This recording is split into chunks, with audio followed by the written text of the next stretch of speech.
Պարոն Չիչոյանին որ արժանիքի համախմբեցին Երևան քաղաքի դատարանի նախագահ, դատախազ հայրիկը, դատավոր հորեղբայրը, ընդ որում դուք բավականին ուշագրավ հանգամանքներում եք եղել, ընտրվել առհասարակ, Արժանիքների մասով նախ շնորհակալ եմ շնորհանքի համար, արժանիքների մասով կարծում եմ հստակ օրենսգիրքը նախատեսում է թե ինչ պայմանների առկայության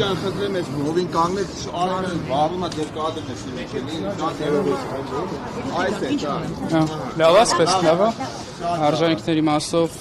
նախ դատական օրենսգիր սահմանադրական օրենքում հստակ նշված են այն չափանիշները, որոնք նախատեսված են դատարանի նախագահի թեկնածուների համար, խոսքը 121-րդ հոդվածի մասն է դատական օրենսգիր սահմանադրական օրենքում, որտեղ կա որոշակի չափանիշներ, դրա գնահատմամբ բարձրագույն դատական խորհուրդը բաց քվեարկությամբ, բայց դեռ փակ դատական նիստում որոշում է կայացնում թեկնածուին հանրապետության նախագահին առաջարկելու վերաբերյալ ձայների մեծամասնություն ստացած, թե բարձրագույն դատական խորհուրդը ինչ հանգամանքներով պայմանավորված նման որոշում կայացրել, իհարկե ձեր ԱԱԾ տնօրենի հետ ձեր կապերն են օգնել, որ դուք Երևան քաղաքի դատարանի նախագահ դառնաք։ Բնականաբար նման հանգամանքը չի կարող հիմք հանդիսանալ նշված որոշման կայացման համար, կապեր,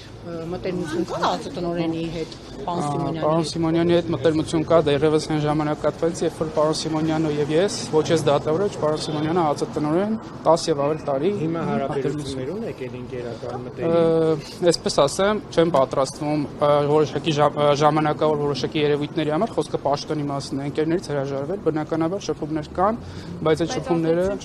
Պարոն Սիմոնյանը համարվում է ազգային անվտանգության ծառայության տնօրենի հետ բազմաթիվ լուրեր կան, ասում են համարվում է ԱԱԾ տնօրենը, բայց ողջ դատական համակարգը ինքն է կուրացիա անում։ Հիմա դուք նաև հաստատում եք, որ կան այդ կապերը, դեռևս 10 տարի է այդ կապերը եղել են, եւ ըստ էության բավականին երիտասարդ տարիքում նշանակում եք Երևան քաղաքի դատարանի նախագահ։ Եվ կապերն են օգնել։ Միջոցառում իրականացնելու միջնորդությունները ձեզ վստահվեցի, պարոն Չիչոյան, երբ 27-ամյա եք, չէ՞, 28 դեռևս 3 տարի առաջ։ Հա, այսինքն այդ տարիքում ձեզ վստահվեց նաև դա ԱԱԾ տնօրենի այդ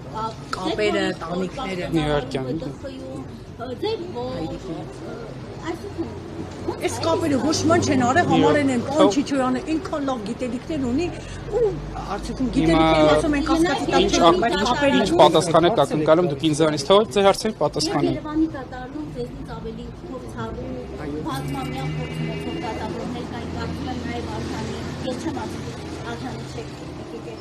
Այսինքն ո՞նց ստացվեց, որ դուք ընտրվեցիք։ Հիմա որ թող ձեր հարցերին պատասխանեմ։ Նախ նշանակման հետ կապված առասարակ դուք գիտեք բոլորդ էլ որ կա որոշակի չափանիշներ դատավորի նշանակման համար, խոսքը նույնիսկ նվազագույն տարիքային շեմի մասին է։ Հիմա եթե օրենսդիրը սահմանել է որոշակի տարիքային շեմ, այդ շեմը ես բավարարել եմ, բնականաբար իրավական բոլոր ընթացակարգերը նշանակվել եմ։ Ինչ վերաբերում է արժանիներին կամ ոչ արժանիներին, կրկին ասում եմ, որ որոշել է բարձրագույն դատական խորհուրդը, բնականաբար ձեր հարցերի հասցեատերը բարձրագույն դատական խորհուրդն է, ոչ թե ես, կոռեկտ չեմ համարում նաև մեկնաբանել վերջերս խորհրդի գործողությունները։ Միջազգային կառույցները բոլորը գնահատական են տալիս, որ այսօր դատական համակարգը ամբողջությամբ քաղաքականացված է, անկախ չէ։ Ինչ ունեք, դուք այս մասում ունեք ձեր գնահատականը։ Ճիշտն ասած չեմ լսել նման գնահատականներ, չգիտեմ որտեղից եք այդ մեջբերումները իրականացնում, հակափաստարկն այն է, որ օրինական ուժերով մնացած դատական ակտերն են, եթե նմանատիպ իհարկե գործեր եղել են մամուլի համար, որոնք որ կարող են ինչ-որ քաղաքական ենթատեքստեր ունենալ, այսպես ասած, բայց կոնկրետ գործերով իհարկե